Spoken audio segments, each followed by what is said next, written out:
Თამსვლელი გია თორთლაძე მორიგი ექსპედიციაში ჰამალაის მთებში იმყოფება ქართველი თამსვლელი უცხოელ კოლეგებთან ერთად ამჟამად მსოფლიოს უმაღლესი მწვერვალის საბაზო ბანაკში იმყოფება.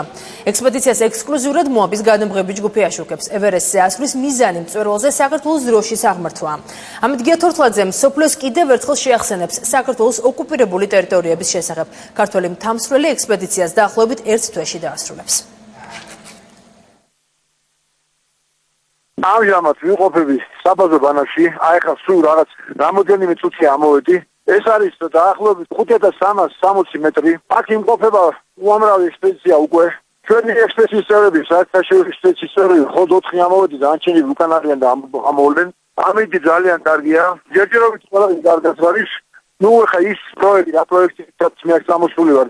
ეს დროშა ახლა აფრიალდება აქ და ამ დროშით ესები მწვერვალზე ასვლას, რომ სოფლიოს უმაღლესი მწვერვალიდან ვაუწყოთ ეს სოფლიოს საქართველო არის ოკუპირებული და რუსეთმა დატოვოს საქართველო. რომელსაც დარწმუნებული რომ ძალიან ბევრი ადამიანი ეუდება ამ დღეს და ძალიან მალე დადგება ის დღე.